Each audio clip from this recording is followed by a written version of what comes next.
Hey everyone, turn to John 10 with me. We're going to read the first 10 verses talking about the good shepherd and his sheep. I tell you the truth, anyone who sneaks over the wall of a sheepfold rather than going through the gate must surely be a thief and a robber.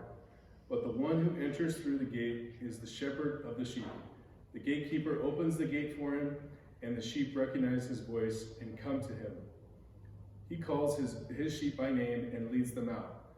After he has gathered his own flock, he walks ahead of them, and they follow him because they know his voice.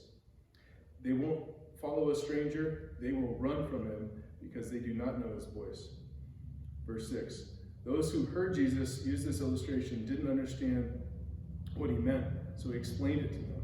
I tell you the truth, I am the gate for the sheep. All who come before me were thieves and robbers, but the true sheep did not listen to them. Yes, I am the gate. Those who come in through me will be saved. They will come and go freely and will find good pastures.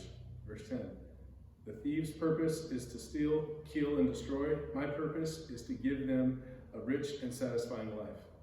Let's pray. Lord Jesus, thank you for this word. Thank you that we get to study it and take your truths from it.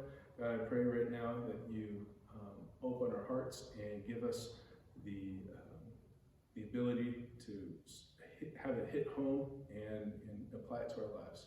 Amen. And before I start breaking this down verse by verse, I wanted to just start out by saying we are all the lost sheep in this story, and with no direction, we need a shepherd. And Jesus is that good shepherd, and he leads us. How does he do this? First, he calls us by name. Verse 3, the sheep recognize his voice, and they come to him. And so if you read through that right now, just recognize the point where the sheep are first acting to what he does verbally. They're attracted to him. They are comforted by him. And then later on he says, he calls them by name. That only can happen if the sheep are spending time with the shepherd, and also vice versa, the shepherd spending time with the sheep. He's invested in those sheep. And in those days, oftentimes the shepherd would be the owner of those sheep or a close relative, because they were trusted. They would take care of them and not leave them vulnerable. There's a sacrifice given, and typically they're all by themselves. There's no one else around. So the illustration I want to share is when I first arrived at Oregon State as a freshman, I was starting to get my feel for what to do out there and prove myself. Most of the coaches and my teammates only knew me by my number 43. As time went on, they got to know me as a player, as a person, and soon as I proved myself and did my thing out there, they started calling me by my last name, Wilson. And as I got to become closer with the coach and teammates, we'd be on a first name basis. We'd be saying, hey Tony, hey Kevin, hey this. And the one thing that I thought was interesting with listening to this story is that the closer that my coach, my position coach, got to know me and spend more time with me,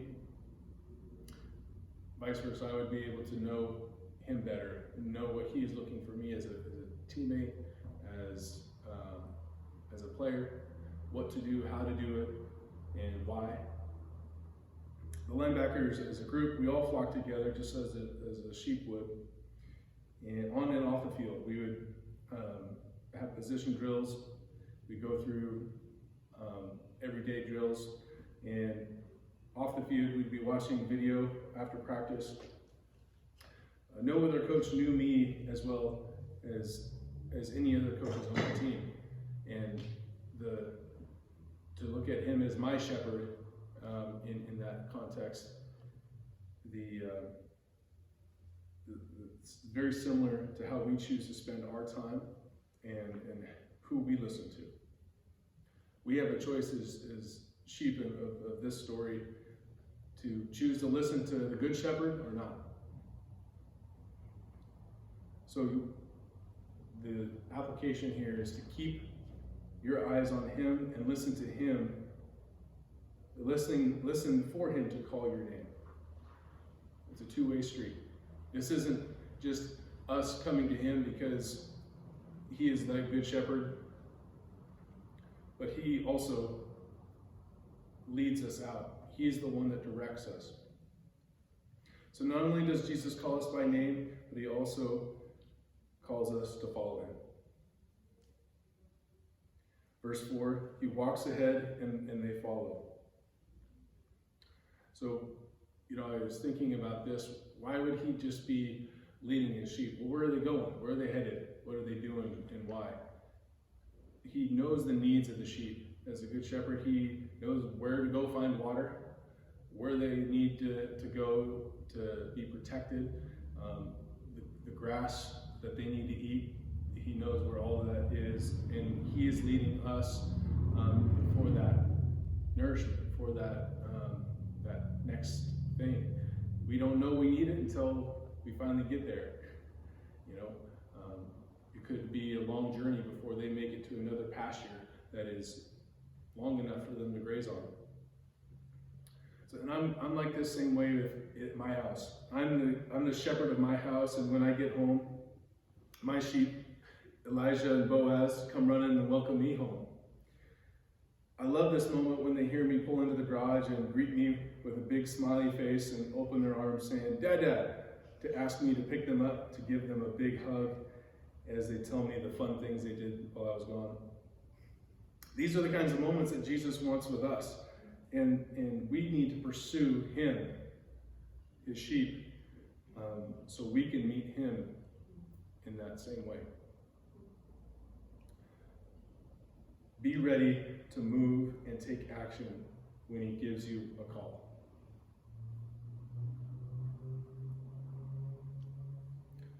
Not only does Jesus call us to follow him, but he also died so that we can be saved. This is my third point, and I want you to see in verse 9 that Jesus clearly says he is the gate. If you look there now, I am the gate.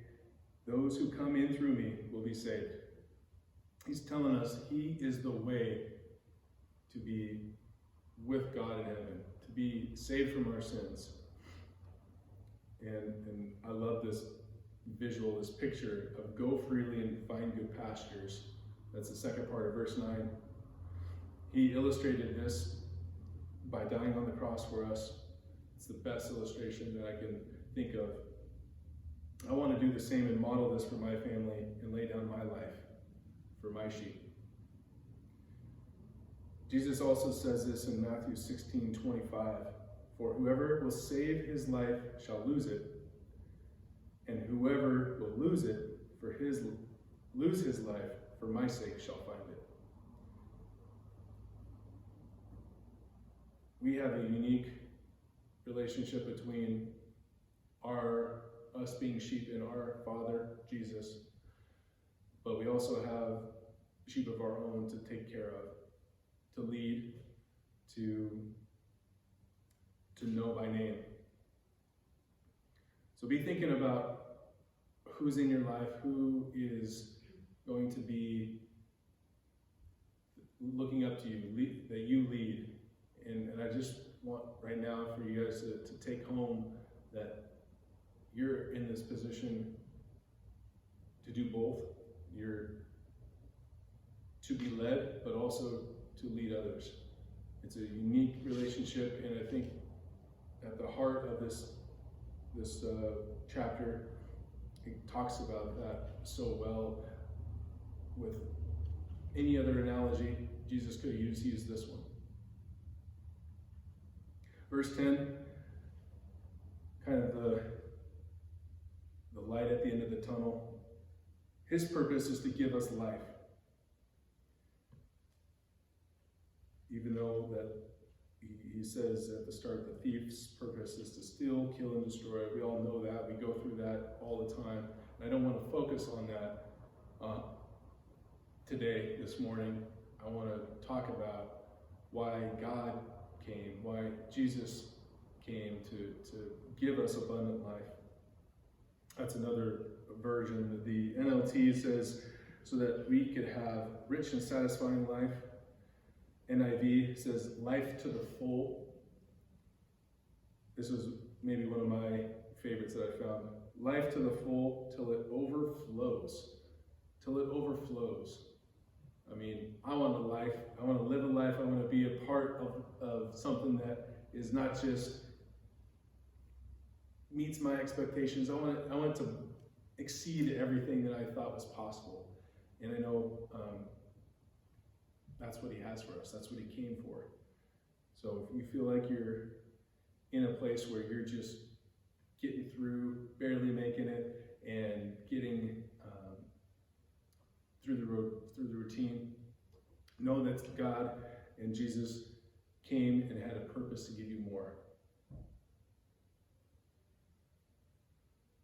We need to receive the gift of salvation and thank him for what he has done.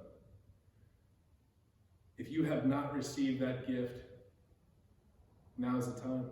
Do it now. Receive the gift of salvation, because without that, you're not his sheep. You will not hear his voice. You will not come to have abundant life. And when you do receive it, thank him. Thank him every single day, every single second of the day. Do it till you are with him in heaven. And even when you're in heaven, you know you're going to be thanking him then. So that's the second part of what we need to do in response to why what he did for us and died on the cross. So to wrap up, I just want to review the three things that we are to be doing, since we are all lost sheep without Jesus as our shepherd. We need to keep our focus on him and listen for him to call you by name. Number two, we need to be ready to move and take action when he gives you a call. And ultimately, Jesus paid the price for our sins on the cross so that we can be saved and live life to the full. Let's pray. Jesus, we thank you so much for the complex things that you shared with us through a simple illustration of just being a shepherd and a sheep. Lord, help us understand that this applies to us right now and today, not just 2,000 years ago. Lord, we want you to work through us as our shepherd, but also be an example and be a model so that we can duplicate it. Help us do that, Lord. In your name, amen.